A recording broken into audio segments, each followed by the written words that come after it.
Olá pessoal, tudo bem com vocês? Eu me chamo Aline e dando seguimento ao que foi prometido, né, sobre a nossa série sobre o Estatuto da Criança e do Adolescente, hoje nós vamos começar com um vídeo de introdução ao assunto, tá?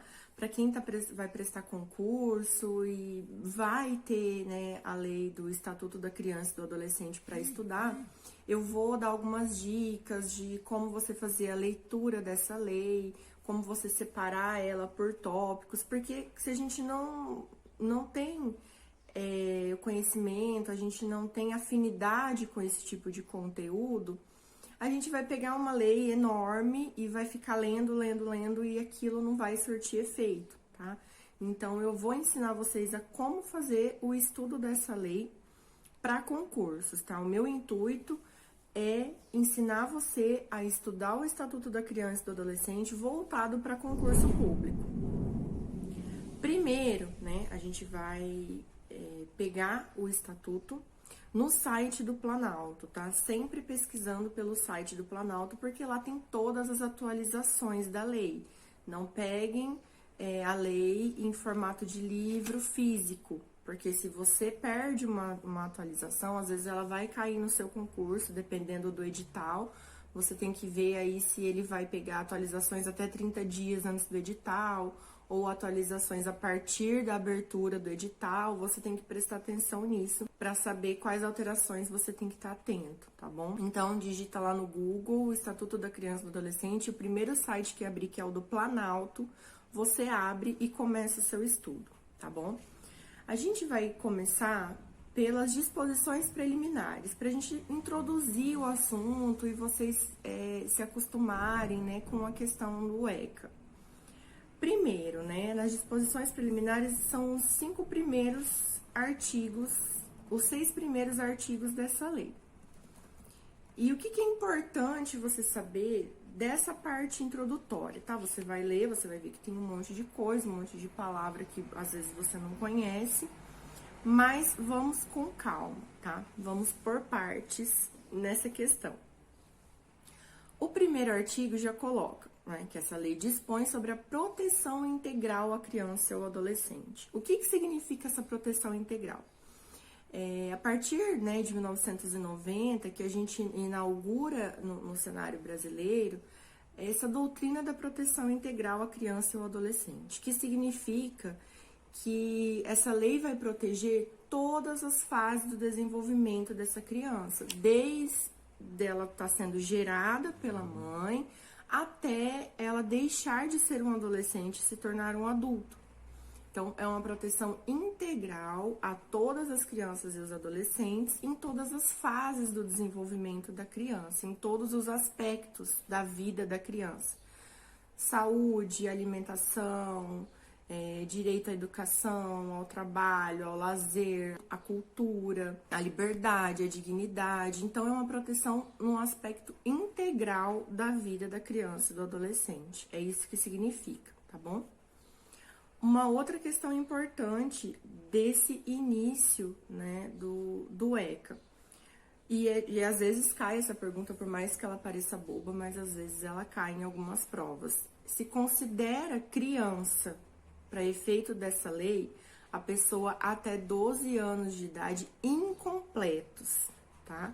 O que é incompletos? Ou seja, né, 11 anos, 11 meses, 29 dias. A partir do momento que completou 12 anos, eu já passo a chamar de adolescente. Então, eu faço essa separação. Até os 12 anos incompletos, eu chamo de criança. De 12 anos completos até os 18 anos incompletos, eu chamo de adolescente, tá? Então, às vezes, a gente pode ter alguma questão aí fazendo confusão com essas datas, com essas idades, tá bom? Além de ter completado 18 anos, que essa lei pode se aplicar excepcionalmente dos 18 a 21 anos nos casos específicos na lei. Mais pra frente, a gente vai ter contato, né, nos próximos vídeos com quais são esses casos específicos em que o ECA vai se aplicar a uma pessoa de 18 a 21 anos, tá bom? Depois, gente, o que é importante também nessa primeira parte, né? O artigo 4º ali fala que é dever da família, da comunidade, da sociedade em geral e do poder público assegurar com absoluta prioridade os direitos referentes à vida e à saúde, alimentação, educação, esporte, lazer, profissionalização. Então, de quem é esse dever, tá? Primeiramente da família, segundo da comunidade, da sociedade em geral e do poder público, tá? Então, é essa a escala do dever de ter cuidado com essa criança, de zelar por essa criança, tá bom? Na sequência, gente, o artigo 4º, ele vai tratar da garantia de prioridade, né? Isso pode cair para você de alguma forma. O que compreende a garantia de prioridade, tá? São alguns itens. Primeiro, a primazia de receber proteção e socorro em qualquer circunstância. Então, aquela questão que a criança tem prioridade em receber socorro em alguma circunstância de saúde, de um acidente ou alguma coisa assim. Precedência de atendimento nos serviços públicos ou de relevância pública, também no mesmo sentido, tá? Na precedência de atendimento à criança. Preferência na formulação e na execução de políticas sociais públicas. Então, o poder público tem que ter preferência em formular políticas voltadas para a área da criança e do adolescente. Destinação privilegiada dos recursos públicos nas áreas relacionadas com a proteção da infância e da juventude. Então, o poder público também tem o dever de destinar recursos públicos para a área da criança e do adolescente. Aline, como que eu vou decorar isso, né? Esses 4 itens. Eu costumo, né, tem alguns macetes, algumas coisas, né? Você pega ali a primeira letra de cada palavra, né? Primazia, precedência, preferência e destinação. PPPD. Né? É um macete, gente, parece besta, você vai se sentir meio besta fazendo isso, mas dá certo, tá?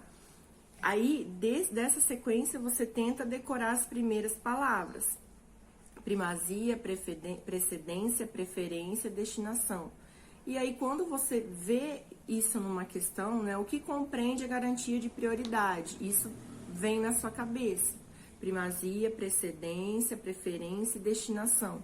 Aí o restante você tem que se virar e lembrar, né? Porque também não dá pra decorar tudo. Mas é treino, tá, gente? Quanto mais a gente vai fazendo prova, quanto mais a gente vai lendo isso aqui, a nossa mente vai gravando. Isso é fato. Tá? Não adianta você achar que você vai ler uma vez o estatuto e você vai acertar as questões na prova, porque não vai. Eu sou prova, eu já fiz isso. Eu já tive essa atitude de ignorar a leitura e o estudo da lei e errar questões bobas, muito bobas, gente. A gente erra questões do Estatuto da Criança e do Adolescente que depois a gente olha para aquela questão e fala, não acredito que eu errei isso, tá? E isso é muito comum. Então, dando sequência aqui, finalizando as disposições preliminares, a gente tem o artigo 5º, que ele é importantíssimo, ele fala que nenhuma criança será objeto de negligência, né, de discriminação, de exploração, de violência, de crueldade, de opressão. Esse é um artigo também muito importante da gente estar fazendo a leitura dele.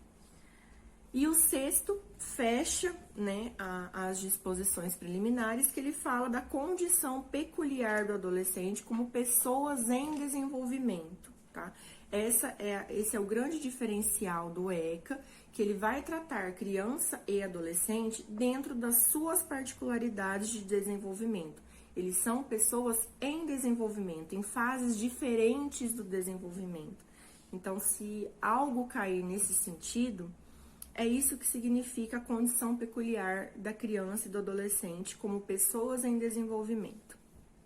Bom, sobre as disposições preliminares, era isso que eu tinha para falar para vocês. A gente está iniciando aí os estudos do Estatuto da Criança e do Adolescente, né? Deixa comentários, pode deixar perguntas, se inscreve no canal do YouTube, tá? Clica aí no botãozinho inscrever-se, curte o vídeo e Continuem comigo nessa série se vocês querem aprender o Estatuto da Criança e do Adolescente e gabaritar as questões no seu concurso.